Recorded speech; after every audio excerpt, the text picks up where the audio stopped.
Kita buka firman Tuhan sekarang di Efesus pasal yang keempat.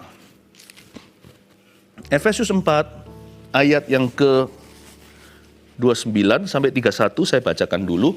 Hal-hal yang mendukakan Roh Kudus, Anda bisa tulis tema itu. Ya.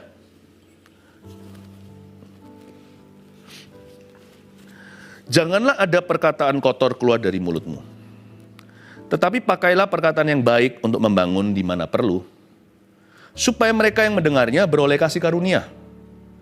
Dan janganlah kamu mendukakan Roh Kudus Allah yang telah memeteraikan kamu menjelang hari penyelamatan. Segala kepahitan, kegeraman, kemarahan, pertikaian, dan fitnah hendaklah dibuang dari antara kamu. Demikian pula segala kejahatan. Ayat 30, yuk kita baca bersama-sama. Di sebelah situ dengan iman saya dengarkan Anda. 2, 3. Dan janganlah kamu mendukakan Roh Kudus Allah yang telah memeteraikan kamu menjelang hari penyelamatan. Hal-hal yang mendukakan Roh Kudus itu apa saja ya? Kalau Roh Kudus itu nyata, berarti Roh Kudus itu pribadi. Dia bukan seperti beberapa orang kira Roh Kudus itu hanyalah manifestasi atau kuasa. He is power. He is the wind, atau julukan-julukan Roh Kudus seperti burung merpati, atau angin dan air, bahkan aliran sungai.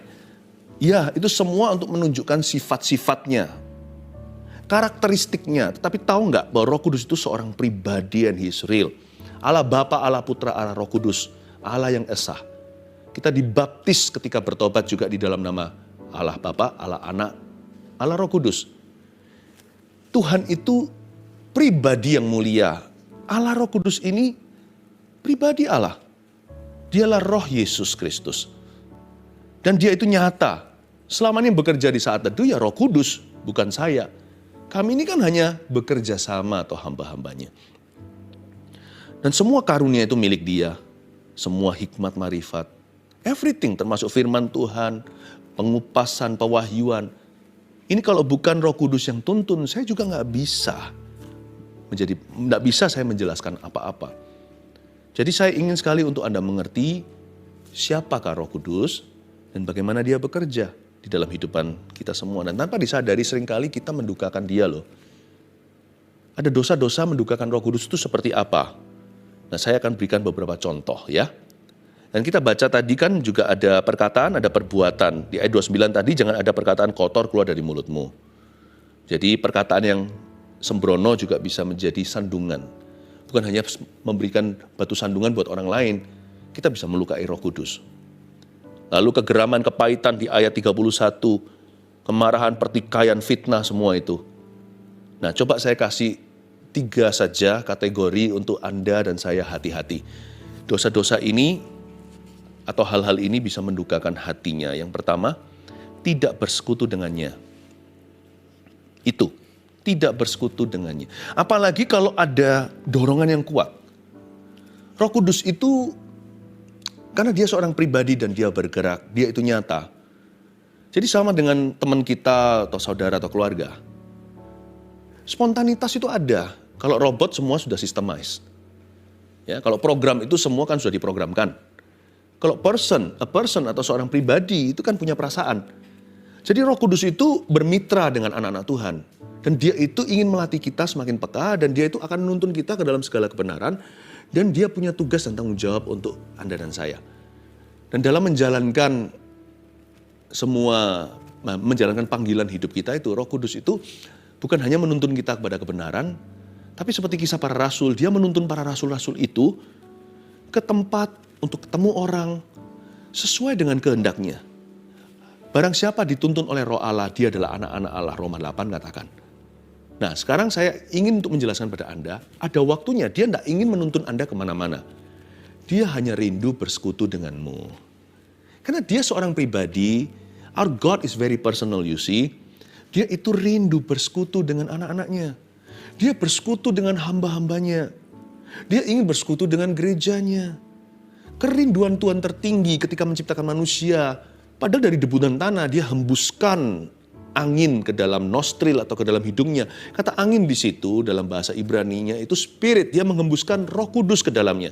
Roh yang sama yang melayang-layang di atas permukaan air ketika bumi masih hampa, kosong, belum berbentuk apa-apa. Yang Tuhan bisa dengan mudah saja asal cipta. Dia hanya berkata, jadilah, jadilah, semua jadi. Tapi waktu membentuk manusia, dia masuk ke dalam tubuhnya. Tinggal bersamanya. He dwells with man. Makanya waktu manusia jatuh, dia sedih sekali. Dia jadi putus hubungan dengan manusia ciptaannya. Manusia harus dipisahkan karena dia adalah roh suci. Kita najis dan kita telah jatuh dari kemuliaannya. Dan ketika Yesus telah membeli kita kembali di Kalvari, nggak hanya membawa kita ke sorga, Yesus mau mengembalikan apa yang hilang di Taman Eden itu. Ketika Roh Kudus harmoni tinggal, secara begitu dekat dan bersekutu dengan umatnya. Secara harmonis dia tinggal bersama dengan kita. Roh Kudus janji Bapa diberikan itu dengan rasa cemburu. Bukan supaya Anda dan saya lukai. Supaya dia kerasan within you and me. Agar supaya Roh Kudus itu bisa feeling at home. Home sweet home di dalam hidup kita. Karena itu jangan didukakan. Pengajaran saya sekarang ini bukan berguna untuk bisnis. Berguna untuk pertemanan. Berguna untuk... Bukan. Firman yang sekarang saya bagikan ini akan mengkoreksi. Mengoreksi dulu hubungan kita dengan Roh Allah. Dan segala sesuatu akan mengalir dari situ. Bukankah firman Tuhan berkata gini, Yesus berkata di akhir puncak sebuah perayaan, Tuhan berkata, barang siapa haus, barang siapa percaya, dari dalam dirinya akan mengalir aliran sungai kehidupan yang memancar sampai selama-lamanya. Jagalah hatimu dengan segala waspada, sebab segala sesuatu akan mengalir daripadanya. Kalau hubungan kita korek atau benar dengan Tuhan, karena kita dipanggil untuk menyembah dalam roh dan kebenaran. Kalau kita itu benar sama Roh Kudus ya, hidup kita itu enak dituntun sama Kristus. Enak itu bukan berarti nggak punya masalah, tetapi kita akan melihat kemuliaan Allah dalam segala perkara. Roh Kudus itu ingin bersekutu dengan kita. Tahu nggak pada waktu di Taman Eden itu yang hilang adalah persekutuan. Ciptaan masih ada, Adam dan Hawa masih ada di bumi, ya masih berjalan selanjutnya history atau sejarah manusia, tetapi yang hilang adalah persekutuan dengan Tuhan. Apalagi ketika manusia jahat, Tuhan pernah berkata begini dalam firman-Nya di kitab Kejadian, maka rohku tidak akan lagi tinggal diam di dalam diri manusia, karena semua yang dipikirkan adalah kejahatan. Tuhan ingin mengembalikan persekutuan. Tidak bersekutu dengannya. Mazmur 32 ayat 9. Bunyinya begini, janganlah seperti kuda atau bagal yang tidak berakal, yang kegarangannya harus dikendalikan dengan tali, les, dan kekang. Kalau tidak, ia tidak akan mendekati engkau. Kita ini lebih suka roh agamawi. Mana peraturannya? Kita suka sesuatu yang tangible, sesuatu yang kita bisa kontrol atau kendalikan. Tapi Roh Kudus ingin punya kehidupan yang beyond religiosity atau ritual agamawi atau liturgi. Roh Kudus ingin punya hubungan yang real, yang nyata. Dan dia ingin bersekutu dengan kita. Makanya itu jangan malas untuk masuk hadirat Allah. Janganlah kita malas-malasan untuk menyembah. Karena menyembah itu salah satu fasilitas yang Tuhan berikan untuk kita itu naik. Mendekati tahta Allah karena dia bertahta di atas pujian umatnya. Jangan lupa membaca Alkitab. Jangan baca Alkitab seperti orang Farisi dengan ragi hati. Yang ingin sok tahu, sok pintar dan memakai ini untuk membunuh karakter orang lain. Atau untuk menghakimi. Pakailah Alkitab ini sebagai tangga Yakub. Untuk increase your intimacy. Untuk meningkatkan keintimanmu dengan Tuhan. Pakailah firman ini haus lapar seperti bayi dulu yang rindu susu. Waktu kita baca Alkitab ini, read for you. Of course, I don't read for me only. Saya nggak baca untuk diri saya sendiri sebab saya sekarang adalah pengajar umat. Saya gembala sidang. Dan saya juga pernah sekali lucu waktu di luar sana ketemu sama satu orang menyapa saya. Ini gembala saat teduh saya. Saya dapat satu gelar baru, gembala saat teduh. What an honor sih, suatu kehormatan. I don't read the Bible for me only. Saya tidak membaca untuk saya sendiri, saya baca juga untuk Anda. Tapi yang paling pertama yang utama, kita semua sama. Kita harus membaca ini untuk diri kita, karena kita haus dan lapar akan kebenaran. Dan Yesus berkata, orang yang haus lapar demikian akan dipuaskan. Itu dulu. Hubungan kita dipuaskan dengan Roh Kudus karena kita dipanggil sebagai penyembah dalam roh dan kebenaran. Jangan seperti kuda atau bagal yang nggak berakal.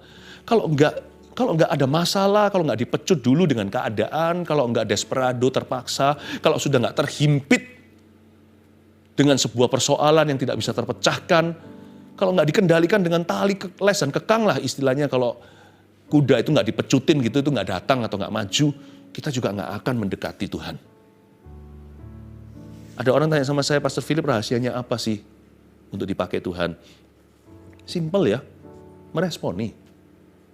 Saya ini nggak punya secret recipe seperti banyak orang kira. Wah itu pasti gimana puasanya, doanya. Enggak sih, simple aja sih. Cuman saya responi aja. Saya tahu bahwa every day, setiap hari, prioritas kesatu dalam kekristenan saya atau dalam iman Kristiani saya adalah bersekutu dengan Roh Kudus. Dalam hadirat dan firman-Nya. Itu nomor 1, number 1. Sekarang ketambahan Rabu Sabtu. Kalau Minggu sudah dari dulu saya cinta jemaat Gereja Mawar Sharon yang kami gembalakan. Every day your top priority should be to fellowship with Him. Ku ingin selalu bersekutu denganmu, menikmati hadiratmu, biarkan Roh-Mu tinggal dalam hidupku. Sungguh indah bersamamu, ku ingin selalu bersekutu denganmu, menikmati hadiratmu, biarkan Roh-Mu tinggal dalam hidupku. Sungguh indah bersamamu selamanya. Tapi Pastor Philip, saya bukan orang yang romantis, saya ini kaku, saya nggak bisa seperti pastor, kalau menyembah itu begitu manis. Saya juga nggak loh, percaya nggak? Saya ini orang yang kaku, I'm sorry, I love you, don't exist in my vocabulary. Lebih tepatnya, did not exist, dulu sih. Tapi karena Roh Kudus itu romantis, lebih dari sentimental sih, yang Dia inginkan adalah ketaatan. Jadi jangan hanya kita itu merasa lalu sudah cukup sampai sana. Nggak mungkin. Kalau kita cinta sama Tuhan, pasti berujung ketaatan. Pasti ujungnya buah. Tuhan nggak cari pohonnya. Namun demikian, orang seringkali besarkan buahnya. Buah nggak ada kalau nggak ada pohonnya dulu. Nggak akan ada ketaatan kalau nggak ada cinta dulu. Nggak akan ada keberanian atau buah kalau tidak ada ekspresi terlebih dahulu. Karena itu saya tidak pernah malu untuk nangis di hadirat Tuhan, untuk merasakan hadiratnya. Saya tidak seperti orang Farisi. Saya nggak mau jadi orang yang sok pintar. Akal budi saya pakai. Tapi saya juga menyembah Dia dalam roh dan hati. Dia tuh romantis, Roh Kudus itu. Makanya saya jadi berubah seperti itu. Lama-lama setelah 29 tahun saya kenal Dia hari ini.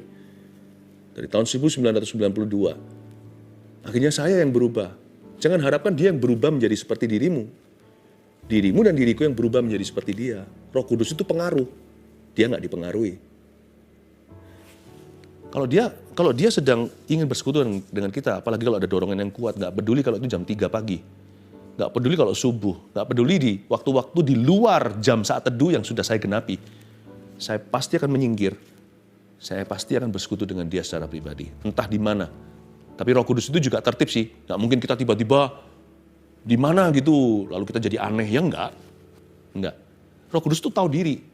Jadi kalau kita lagi menyendiri gitu, kalau Dia bersekutu dengan kita, itu taati, itu ikuti. Nanti pasti ada sesuatu pewahyuan yang Tuhan mau berikan. Dan nanti time-nya berbeda, waktunya sudah beda hasilnya. Kalau saya ikuti gitu ya, asal sudah connect nih ceritanya, Roh Kudus bisa aja bilang setelah itu, udah kembalilah. Kembalilah ke kegiatanmu, atau kembalilah ke perkumpulanmu. Mungkin waktu itu sedang berlibur atau bersama dengan orang banyak. Nggak mungkin Tuhan culik kita. Lalu biarkan kita jadi orang yang aneh atau jadi batu sandungan buat orang lain atau yang unreasonable, yang nggak masuk akal. Enggak sih. Roh Kudus itu tertib. Tapi kalau Dia ada mau, ikuti. Karena suatu hari saya dulu juga pernah, saya nggak nurut. Saya digerakkan banget untuk doa. Saya berkata nanti saja. Biasa kan? Selalu nanti saja, selalu ada waktu. Nanti waktu saya sungguhan ada waktu, saya masuk hadirat Allah itu rasa kering loh. Ini bukan soal feeling. Saya rasa kayak ayo ngomong dong gitu. Ayo bicara dong. Ayo tadi panggil saya tuh untuk apa sejam lalu. Saya digerakkan itu apa yang menjadi kehendak-Mu. Ini aku menunggu. Nggak bicara lagi. Lalu kejadian demi kejadian, oh saya ngerti ternyata Tuhan hendak mempersiapkan saya di menit detik tersebut. Ketika dia dorong saya untuk menyendiri, menjauhi kalayak ramai seperti Yesus ke Getsemani, jiwa saya harus hanya menjadi miliknya seperti Cinderella. Saya nggak nurut, jamnya lewat, TikTok, kronos atau waktu masih berdetik. Tapi kairosnya sudah lenyap, waktu ilahi sudah tidak di situ. Biasanya saya akan menuai habis itu, susah banget, rasa kering. Kekeringan itu menyerbu dalam roh saya. Dalam hati saya itu tiba-tiba seperti, iya ya. Biasanya gitu saya minta maaf sama Tuhan dan berkata, Tuhan, terima kasih hari ini sebagai suatu pelajaran. Tolong saya untuk lebih peka lain kali Tuhan. Kadang-kadang ya Roh Kudus akan berbisik ke telinga Anda, memberitahu sesuatu. Tapi ingat ya, apapun yang dia bisikkan tidak mungkin melanggar firman Tuhan. Yang kedua, hal-hal yang mendukakan Roh Kudus itu adalah melukai nurani. Melukai nurani? Yes. Melukai nurani orang lain juga bisa, kadang-kadang kita ini nggak sensitif. Tapi saya bicara soal melukai nurani sendiri. Hati nurani itu saya sebut sebagai firman Tuhan di dalam hati kita. Kalau firman tertulis itu Alkitab. Di dalam Alkitab ini ada firman Allah. Waktu kita baca, sebagian akan jadi nurani kita hari ini. Sebagian lagi akan jadi nurani kita esok hari. Itulah tuntunan Allah. Nurani jangan dilanggar. Karena waktu kita melukai nurani itu, kita melukai Roh Kudus. Saya nggak usah bacakan ya, saya tiba-tiba ingat satu ayat Roma 9, Paulus berkata, sungguh saya berkata demikian, saya tidak berdusta.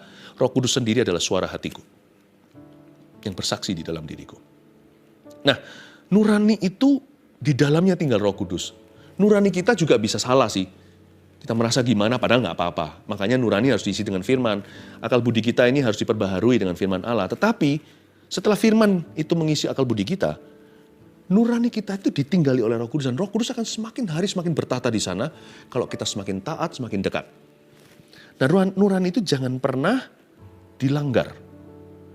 Biasanya kita langgar sekali nggak enak, langgar lagi, setelah langgar 7 kali mulai kebal. Lama-lama nurani kita mati.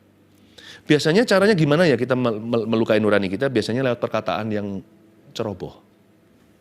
Seperti yang dikatakan tadi di ayat 29, perkataan yang sembrono. Atau lewat willful disobedience atau ketidaktaatan yang disengaja seperti Yunus contohnya. Yunus itu melawan nurani dia. Dia membelakangi Niniwe padahal disuruh ke sana. Saya pernah alami gitu. Saya ini tidak selalu good boy-nya Tuhan. Saya itu belajar juga dengan cara yang keras kadang-kadang. Pernah sekali ya, saya itu marah sama resepsionis di sebuah hotel. Saya ngamuk setelah belasan kali saya telepon gak digubris. Itu loh di atas kamar itu berisik banget padahal udah tengah malam pukul 12. Setelah belasan kali beneran setelah sejam. Jawabannya hanya, ya kami usahakan. Kan marah nih. Kan boleh dong orang marah. Saya customer kan, customer is king. Kan yang namanya pelanggan itu raja. Nah, waktu saya marah itu sebenarnya juga nggak apa-apa. Dalam marah jangan berdosa, tetapi saya keceplosan sesuatu karena nggak tahan. Apalagi setelah itu ditawari begini, ayo kami bisa aturkan pindah kamar itu pukul 1 pagi. Nah, anak-anak saya udah tidur. Saya bilang begini, Bapak kalau nggak becus atur karyawan, saya yang atur, ayo ketemu di atas. Wah, keluar ini namanya Ipmannya, Phil Ipman Tovannya. Saya ajak di atas sana, saya nggak omong kotor. Coba bayangkan kalau orang yang ngomong kotor. Saya nggak omong kotor loh, saya nggak sumpah serapah. Saya hanya bilang kamu nggak becus ya. Saya aja yang atur. Lalu mulai saya main perintah di atas sana. Kamu ke situ, kamu ke situ. Karyawannya ketakutan sama saya. Bahkan ada pelanggan di situ juga akhirnya ikut kecipratan. Karena saya nggak tahu kalau mereka ternyata adalah customer. Itu agak loose sih hotelnya waktu itu. Di atas sana bisa nongkrong-nongkrong. Padahal udah tutup. Di bawah sana kan ada kamar. Itu di rooftop atasnya. Saya beritahu sama pelanggannya, kamu juga masuk ke kamar. Padahal pelanggan. Mereka ikut juga ketakutan langsung pergi ke kamar. Wah, garang juga. Nah, terakhir orang tersebut berkata, Bapak kok familiar ya? Saya bilang, fokus Pak, fokus. Saya mulai curiga, aduh. Tapi saya sih nggak ada sesuatu yang gimana gitu. Saya cuma bilang, kamu kalau nggak becus, saya aturin karyawanmu. Saya nggak bentak-bentak, saya nggak gebrak-gebrak meja, saya nggak. Saya sangat sabar ke orangnya. Lihat. Nah akhirnya saya turun ke bawah, dijewer Roh Kudus saya. Karena waktu saya naik ke atas itu sudah nggak seret hati saya. Philip, udah gitulah. Saya nggak marah. Bayangin kalau orang yang suka marah, yang suka berantem sama orang, yang suka sumpah serapah, saya sesabar-sabarnya. Ternyata kata, kamu nggak becus itu melukai nuraniku. Saya sudah kerasa nggak enak setelah keluar kata itu. Dan malam itu saya tidur, pukul 1 akhirnya bisa tidur. Di dalam kamar, di dalam tidur saya melihat saya sedang disetrap di satu pojokan oleh Roh Kudus. Dan saya dikuliahi, tapi saya nggak tahu dia ngomong apa. Saya nggak lihat orang, tapi saya dengar suara. Lalu pukul 3 saya ditepuk begini.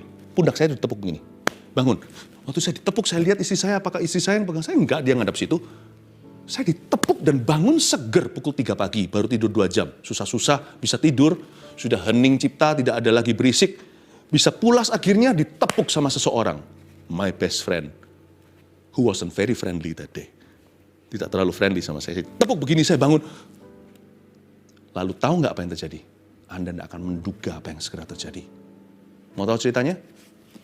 Baca di sini. Saya nggak punya waktu untuk selesaikan. Saya betul-betul diproses sama Tuhan.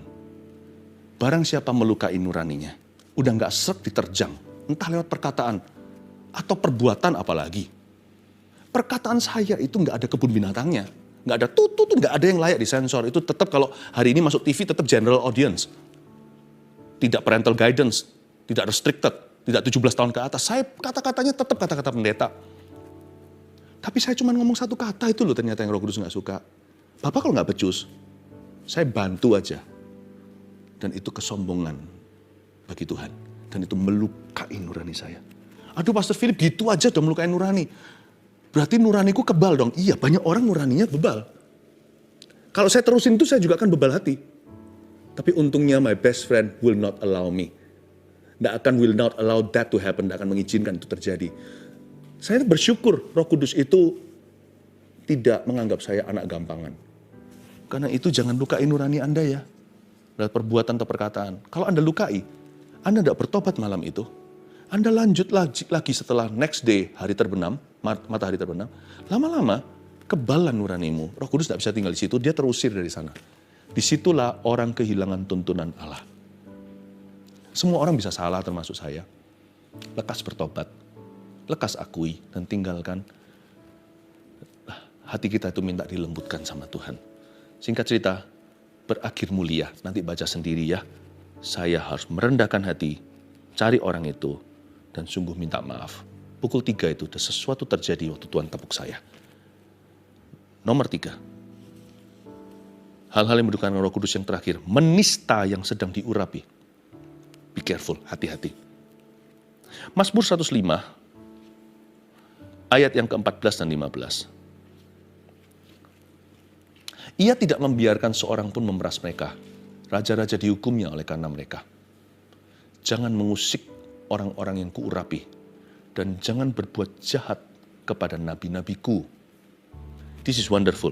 Saya nggak ngomong ini sebagai orang yang merasa diurapi. Saya ngomong ini sebagai orang yang berpotensi menista. Kita semua itu selalu akan mengalami pencobaan demikian. Kadang-kadang kita tidak mengerti mengapa tiba-tiba Roh Kudus mundur dari kita. Itu seringkali karena we step on the wrong foot. Kita menginjak kaki yang salah.